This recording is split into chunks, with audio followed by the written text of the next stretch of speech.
공탁은 법률이 정한 요건에 따라 일정한 금전이나 물건을 공탁소에 맡겨 특정한 법적 효과를 발생시키는 절차입니다.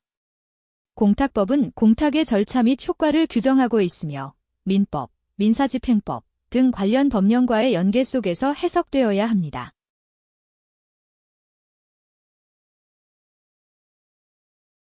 공탁법은 단순히 법률 전문가만 알아야 하는 것이 아니라 기업과 개인 모두에게 실질적인 영향을 미치는 중요한 제도입니다. 법적 분쟁을 예방하고 법적 의무를 올바르게 이행하는 데 도움이 되는 공탁법은 법적 의무를 공정하게 이행하고 공탁금을 안전하게 관리하며 법률 구조 및 사법 서비스 개선을 위한 공적 운영 체계를 구축하는 제도입니다.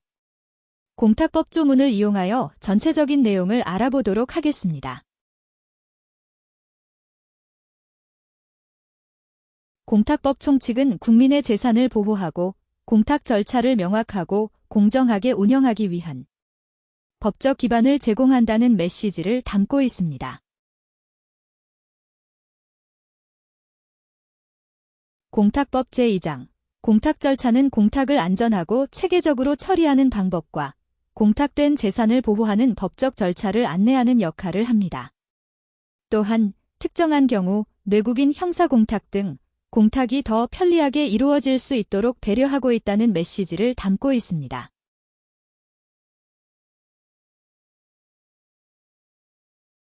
공탁법 제3장은 공탁 관련 결정에 대한 불복 절차와 구제 방법을 보장하여 국민의 권리를 보호하고 공탁 업무의 공정성을 유지하는 법적 장치임을 의미합니다.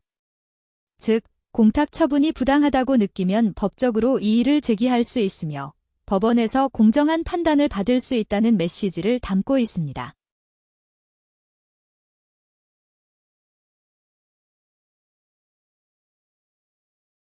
공탁법 제4장 공탁금관리위원회 내용은 공탁금이 공정하고 안전하게 관리되며 법적 제도적 통제를 통해 투명성을 확보한다는 메시지를 전달합니다. 즉, 국민이 신뢰할 수 있도록 공탁금을 철저히 감독하고 공익적 목적에도 활용될 수 있도록 운용한다는 점을 강조하는 내용입니다.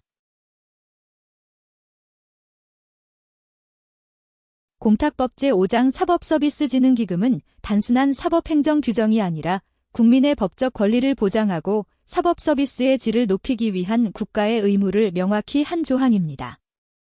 이를 통해 법적 보호가 필요한 국민들에게 더욱 효과적이고 지속 가능한 지원이 이루어질 수 있도록 설계되었음을 알 수 있습니다.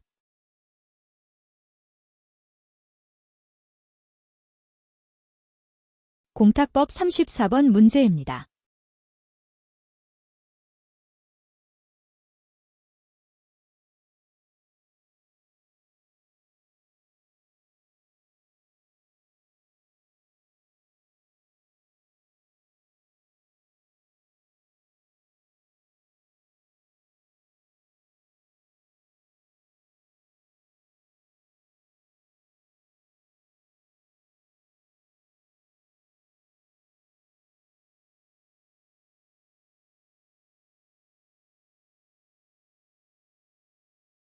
이번 시간에는 금전채권의 혼합공탁에 관한 사무처리 지침에 대한 설명입니다.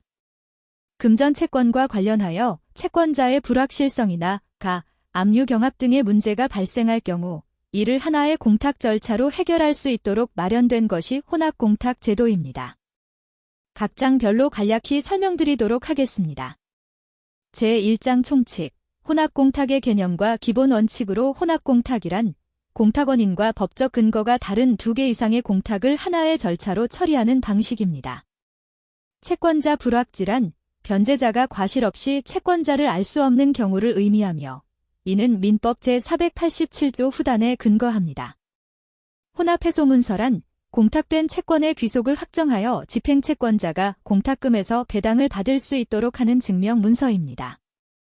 공탁 관할은 원칙적으로 피공탁자의 주소지 관할 공탁소에서 진행되며 채권자 불확지가 있는 경우 피공탁자 중 한 명의 주소지 관할 공탁소에서 공탁이 가능합니다.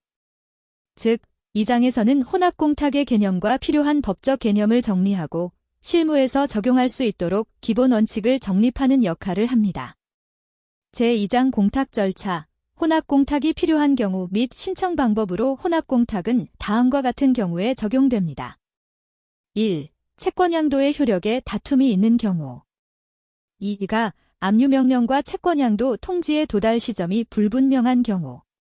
3. 가압류 후 채권양도 통지가 도달한 경우. 4. 금전채권의 귀속이 명확하지 않아 권리 귀속을 다투는 경우. 5. 다수의 지분권자가 존재하지만 지분 관계를 알 수 없는 경우. 공탁서의 피공탁자란에는 권리 귀속이 불분명한 모든 사람을 기재해야 하며 집행채권자는 피공탁자로 기재하지 않음이 원칙입니다. 공탁의 법적 근거로 민법 제487조 후단, 민사집행법 제248조 제1항 및 제291조 등이 사용됩니다. 공탁자는 공탁통지서, 우편료 납입증, 채권양도서류, 압류 결정문 사본 등을 제출하여 공탁 사유를 입증해야 합니다. 즉, 이 장에서는 혼합공탁이 필요한 다양한 사례를 명확히 정리하고 공탁 신청 시 어떤 사항을 기재해야 하는지, 어떤 서류를 준비해야 하는지를 구체적으로 설명합니다. 제3장 출급 또는 회수 절차, 공탁금 출급 및 회수 방법으로 공탁자는 채권자 불확지 또는 압류가 원인이 되어 혼합공탁을 한 경우 신속하게 압류명령을 발령한 법원에 사유신고를 해야 합니다. 여러 압류명령이 있는 경우 가장 먼저 송달된 압류명령을 발령한 법원에 신고하여야 하며 공탁관도 혼합회소문서가 제출된 후 압류명령 법원에 신고해야 합니다. 혼합회소문서의 역할에 대해 설명드리겠습니다. 공탁금 출급을 위해 필요한 문서로 다음과 같은 형태가 있습니다. 1. 예확인 판결 및 확정증명서. 2. 공탁금 귀속을 인정하는 동의서, 긴감증명서 또는 본인서명확인서 첨부. 집행채권자 및 압류채권자는 혼합회소문서를 공탁소와 집행법원에 제출해야 합니다. 공탁금 출급 방법. 피공탁자는 공탁금 출급 청구권이 있음을 증명하는 판결 정본, 동의서, 긴감증명서 등 첨부 등을 제출하여 공탁소에 청구 가능합니다. 가압류가 실효된 경우 실효 증명 서류를 첨부하여 공탁금을 청구할 수 있으며 집행채권자는 집행법원을 통해 지급 위탁 절차를 거쳐 공탁금을 받을 수 있습니다. 공탁금 회수 가능성. 공탁자는 공탁금 중 압류의 효력이 미치지 않는 부분을 민법 제489조에 따라 회수할 수 있습니다. 공탁의 원인이 소멸했거나 착오로 공탁한 경우 소명자료를 첨부하여 공탁금을 회수할 수 있음. 즉, 이 장에서는 공탁된 금전의 출급 또는 회수 절차를 명확히 규정하고 필요한 서류 및 절차를 구체화하여 실무자가 혼선 없이 진행할 수 있도록 정리하고 있습니다. 금전채권의 혼합공탁에 관한 사무처리 지침은 금전채권의 귀속이 불명확한 경우나 압류가 경합하는 경우 하나의 공탁 절차로 해결할 수 있도록 규정한 실무 지침입니다.